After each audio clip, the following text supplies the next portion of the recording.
يا نبي السلام عليك، يا رسول سلام عليك، يا حبيب سلام عليك، صلوات الله عليك.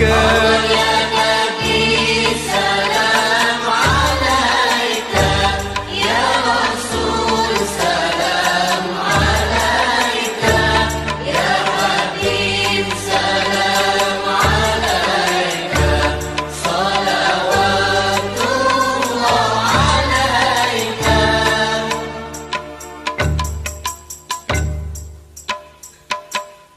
أشرق البدر علينا فاختفت منه البدور، مثل حسنك ما رأينا قط يا وجه السرور. يا نبي سلام عليك، يا رسول سلام عليك، يا حبيب سلام عليك، صلوات الله عليك.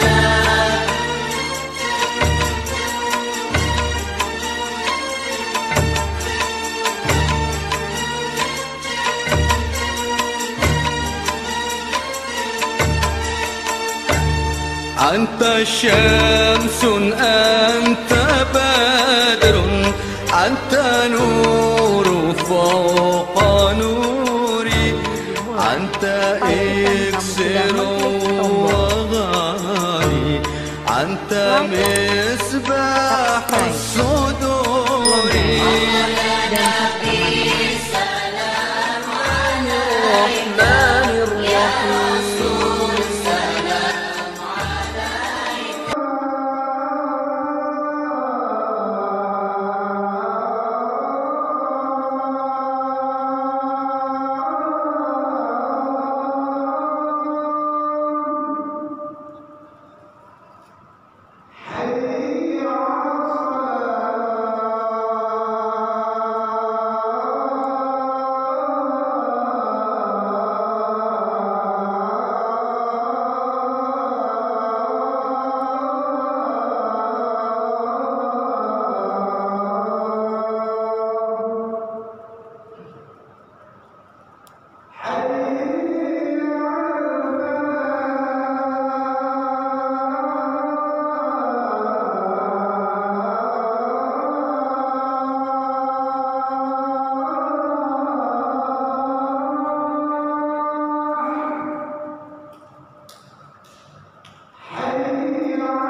Alhamdulillah, semua itu adalah nikmat karunia Allah yang harus kita syukuri agar kita menjadi hamba yang bersyukur di sisi Allah.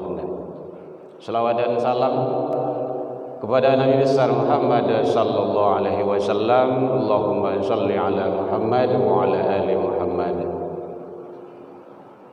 Yang sama kita hormati Bapak Ibu pengurus Masjid Agung Nurul Iman yang hadir bersama kita, Bapak Ibu tokoh masyarakat, tokoh agama, tokoh pendidikan, Bapak Ibu hadirin kaum muslimin yang sama kita muliakan, imam-imam kita rahimahumullah, hadirin kaum muslimin rahimakumullah. Insyaallah Kalau umur lebih panjang, mudah-mudahan Allah izinkan kita ketemu dengan ibadah yang agung, ibadah yang mulia, ibadah Idul Adha. Lebih kurang setengah bulan lagi, 14 hari lagi.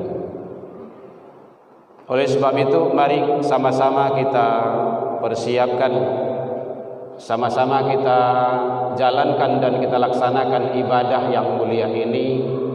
Tujuannya hanya satu, meraih ridha Allah. Tidak ada lain daripada itu.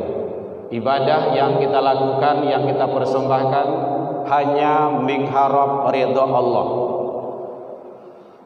Bapak saudara kaum muslimin rahimakumullah, bicara tentang masalah ibadah kurban,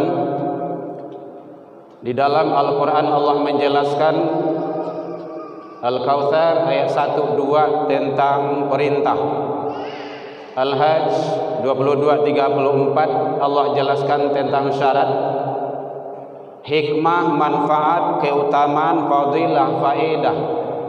Al-Quran surah As-Saffat mulai dari ayat 100 sampai 111. Jadi sangat jelas dan terang bahwa ibadah kurban adalah ibadah yang sangat luar biasa. Hadirin kaum muslimin, maka tema kajian kita adalah hakikat ibadah kurban. Pada prinsipnya ibadah kurban itu adalah perintah Allah. Allah yang memerintahkan untuk melaksanakan ibadah kurban. Nanti indikasinya ati'ullah, taat ke Allah berarti laksanakan. Ati'ur Rasul, ikuti petunjuk Rasul.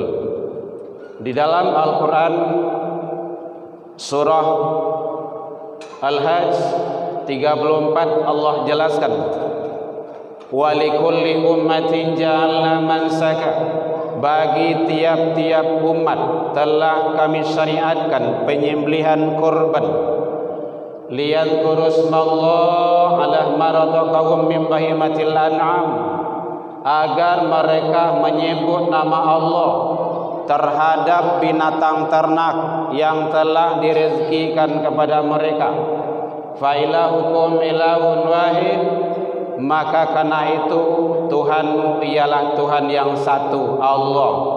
Falahu aslimu, maka berserah dirilah kepadanya. Wabasyiril mukhbitin, beri kabar gembiralah kepada orang-orang yang tunduk dan patuh kepada Allah.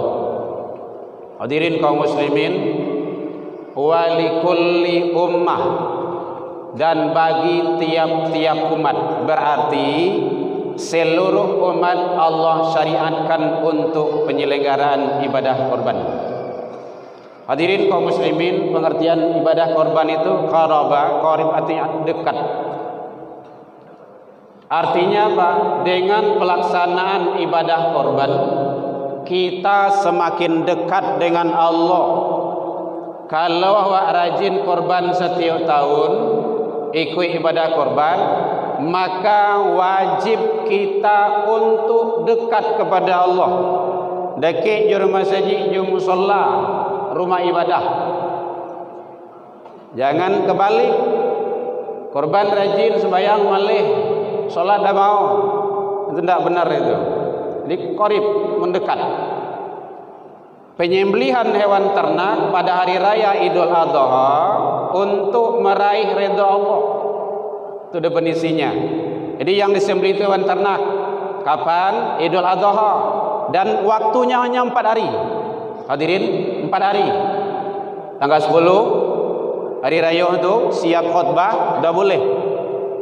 11, 12, 13. Lepas dari itu tidak lagi. Jadi waktunya hanya 4 hari disiapkan. Dan juga tidak boleh sebelumnya. Tanggal 9 tidak juga. Nah, oleh sebab itu waktu disediakan oleh Allah, karena mumpung waktu masih ada. Karena ini adalah perintah Allah Subhanahu wa taala. Hadirin kaum muslimin, kenapa Allah perintahkan ibadah kurban, bahkan salat? Makanya dalam pandangan pendapat para ulama, Hukum dasar ibadah korban itu adalah sunnah muakkadah. Sunnah muakkad. Jadi wajib di atas sunnah muakkad, kemudian sunnah. Nanti hukum itu akan berubah. Makanya menurut pandangan Imam Hanafi, tinjauan Imam Hanafi, ibadah korban itu hukumnya wajib menurut Imam Hanafi. Beliau berlandaskan kepada hadis Rasul sallallahu alaihi wasallam. Hadis diriwayatkan oleh Imam Ahmad dan juga Abu Hanifah. Beliau menjelaskan qala Rasulullah sallallahu alaihi wasallam, Rasulullah sallallahu alaihi wasallam bersabda, "Man kana lahu sa'atun," siapa yang diberi kelapangan rezeki oleh Allah, sa'ah, keluasan rezeki, kelapangan rezeki untuk berkorban, walam yudah, kemudian dia tidak mau, dia gih rezeki dia Allah tapi tidak mau korban. Apa kata Rasul? Fala yaqrabanna musallana, fala, maka jangan dekat-dekat tempat solat kami, jangan dakik-dakik tempat solat kami. Itu artinya jangan datang ke rumah masjid, ke musola, ke lapangan. Berarti karena itu adalah larangan, berarti perintah itu wajib menurut pendapat Imam Hanafi. Contoh mudahnya, andaikan ada awak piti 1 juta, 1.500.000, 2 juta, itu awak bawa ke mall tempat pembelanjaan, itu sawantanya tuh habis. Ndak cukup 3 hari, seminggu dah cukup itu tu, selesai itu. Atau bagi yang hobi merokok, yang suka merokok, setiap hari anggaplah rokok awak standar awak ambil 20.000 sabung koi. Sabung koi sehari 20.000 kali 30 sebulan kali 2 kali setahun 7 juta lebih. Talok mampu mau secara tidak langsung talok mampu mau membakar piti 7 juta 200 lebih dalam setahun. Nah, kalau kini awak kan ibadah korban kan sekali setahun, ada yang 2,5 2.500.000, ada yang 26. Nah, tergantung tempat lokasi masing-masing. Apakah bicara kita tidak mampu? Apalagi hadirin, kalau dalam rumah tangga tu suami bakarajo, bagaji, istri karajolo, adalah penghasilan, anak karajolo, adalah penghasilan. Setiap bulan tu menerima tu. Setiap bulan. Ndak mau kita korban. Kita mampu. Bicara ndak mampu, itu namanya kikir namanya itu. Jawabannya dalam Al-Quran surah Al-Kautsar ayat 1, Allah tidak perintahkan kita korban dan solat sebelum Allah kasih kita nikmat. Inna a'tayna kal kautsar, sesungguhnya kami telah memberimu nikmat yang banyak. Awaklah diagih nikmat banyak di Allah. Iyo banyak iyo. Dek saking banyak anda tetong dia awak. Jangankan nikmat di luar diri, dalam diri saja ndak tetong dia awak. Maka kita syukuri. Dek karena diagih nikmat di Allah tu, fasalli li rabbika. Itu perintah utama tu. Salat. Salat. Jadi orang yang tak mau solat, balik kepala sujud solat tu, dia kufur nikmat, yo. Ingkar nikmat namanya itu. Ledegih kaki, ledegih tangan, ledegih mata. Ndak dipergunakan untuk mensyukuri nikmat Allah, tak mau solat. Itu namanya ingkar nikmat atau kufur nikmat. Jadi Allah ndak kasih kita perintah untuk ibadah solat, perintah ibadah korban sebelum Allah kasih nikmat. Nah, jadi oleh sebab itu sebagai muhasabah diri bagi kita, mumpung waktu masih ada, mari kita ramai-ramai ikut ibadah korban. Hadirin kaum muslimin Jadi korban itu adalah perintah Allah. Dikarenah dia giat nikmat dari Allah, fasholli li rabbika, salat, wanhar, dan berkurbanlah. Kurban. Bapak saudara kaum muslimin rahimakumullah. Sementara menurut Imam Syafi'i itu adalah sunnah ibadah korban itu. Satu dalam keluarga itu yang ikut sebagai peserta ibadah korban, maka yang lainnya sudah mendapat kebaikan-kebaikan, fadilah-fadilah, utama-utamaan dari ibadah korban tersebut.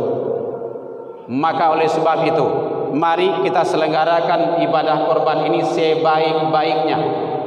Ikuti aturan Allah dan Rasul,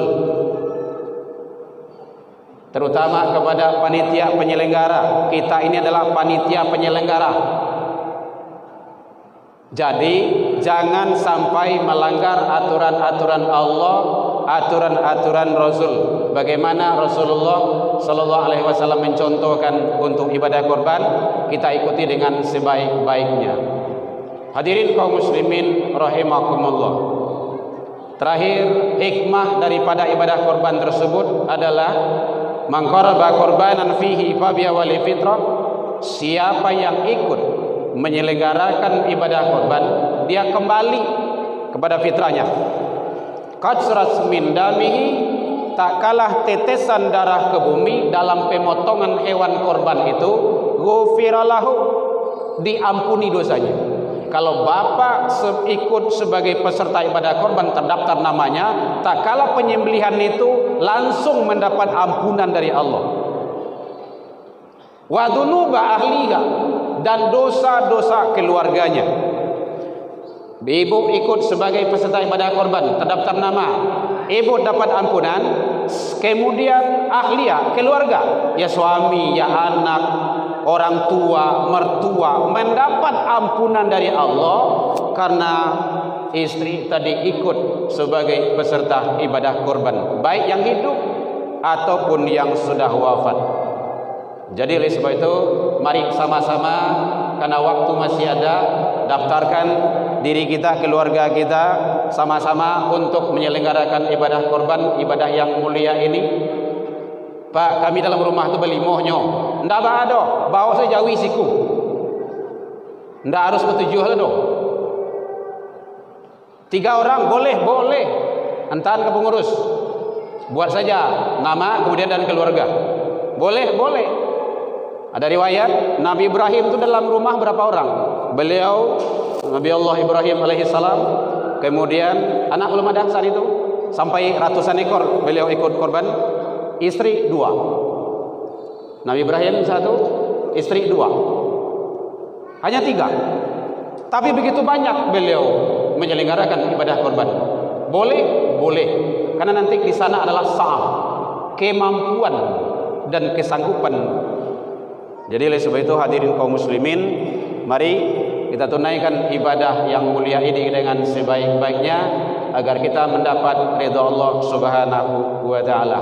Satu-satunya yang kita harap adalah ibadah mengharap ridha Allah Subhanahu wa taala. Bapak saudara kaum muslimin hadirin rahimakumullah, mudah-mudahan Allah memberikan yang terbaik kepada kita, kepada anak, turunan dan keluarga kita. Selalu kita istiqomah di atas ridha Allah, menuju yang kita harap satu-satunya dunia dan akhirat. Alfu minkum, tersinggung dekat naik talan tuang dekat turun, salah ke Allah kita taubat, salah ke manusia saling maaf memaafkan. Ila liqa fastabiqul khairat, wabillahi taufiq wal hidayah. Wassalamualaikum warahmatullahi wabarakatuh.